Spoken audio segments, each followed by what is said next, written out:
जय माता दी। आज बैसाख अमावस्या के दिन आइए सुनते हैं माँ गंगा की यह कथा। गंगा जी की उत्पत्ति के विस्तृत प्रसंग में नारद जी ने पूछा, भगवान विष्णु स्वरूपा एवं विष्णुपदी नाम से विख्यात गंगा भारतवर्ष में किस प्रकार और किस युग में पधारी? पापों का नाश करने वाला यह पवित्र प्रसंग मैं सुनना चाहता हूँ। भगवान नारायण कहते हैं, नारद राजा सगर नामक एक सूर्यवंशी सम्राट हो चुके हैं।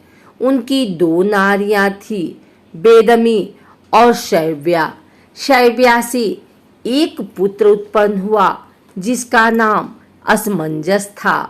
दूसरी रानी बेदमी ने भी पुत्र की कामना से भगवान शंकर की उपासना की।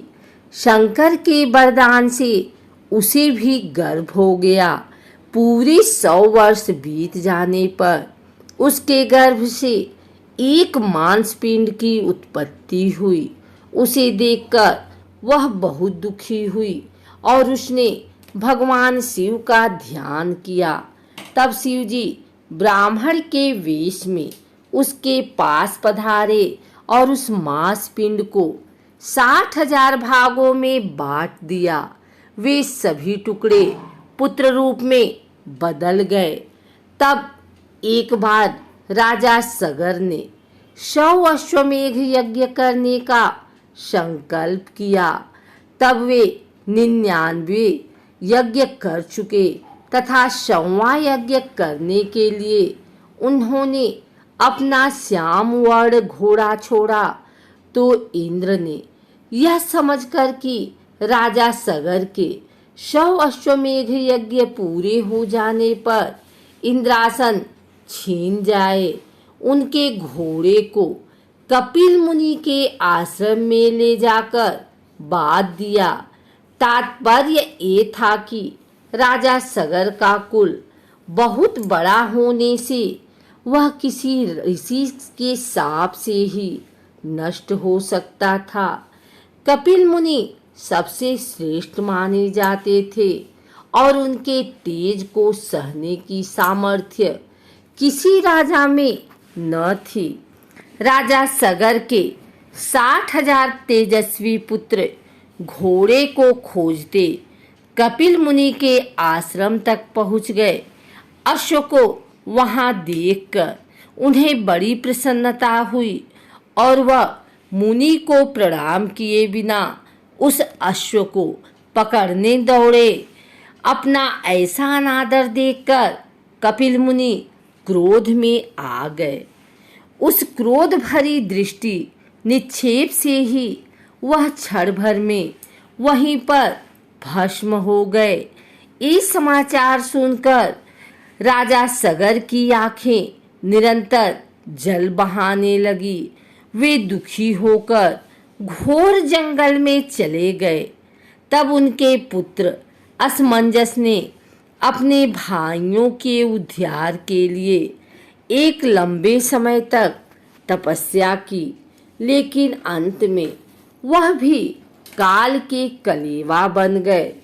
तदुपरांत असमंजस का पुत्र अंशुमान राजा सगर का पौत्र कपिल मुनि की बहुत सेवा करके उस अश्व को वापिस लाया, जिससे राजा का यज्ञ पूर्ण हुआ। यज्ञ तो पूर्ण हो गया, लेकिन 60,000 कुमार भस्म हो गए थे। वे किसी प्रकार मुक्त न हो सके। अंशुमान ने उन राजपुत्रों की मुक्ति का उपाय भी कपिल मुनि से पूछा। तब उन्होंने कहा कि जब गंगा जी पृथ्वी पर आएंगी तभी उनका उद्धार होगा। अंशुमान ने गंगा जी को पृथ्वी पर लाने का भरसक प्रयास किया, किंतु असफल रहा।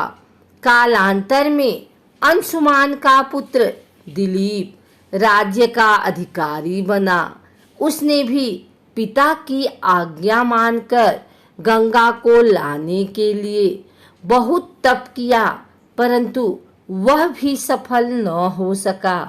राजा दिलीप के पुत्र, श्रद्धा रखने वाले, भगवान के परम भक्त, विद्यमान श्री हरि में अटूट गुणवान पुरुष थे। गंगा को ले आने का निश्चय करके उन्होंने बहुत समय तक तपस्या की। तब शंकर भगवान के साक्षात दर्शन उन्हें हुए। उनकी दिव्य झांकी पाकर भगीरथ ने उन्हें बार बार प्रणाम किया और स्तुति की। उन्हें भगवान से अभीष्ट वर भी मिल गया। वे चाहते थे कि मेरे पूर्वज तर जाएं।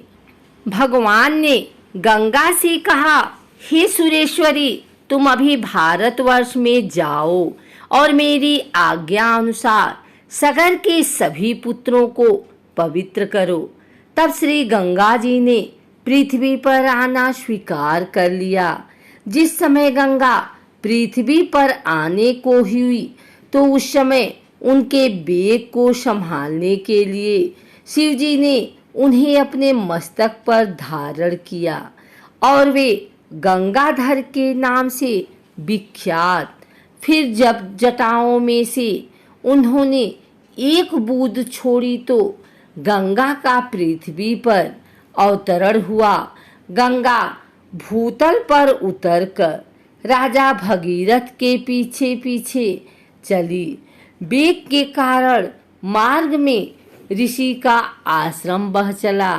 मुनि कुपित हो गए और सारी नदी का आचमन कर गए।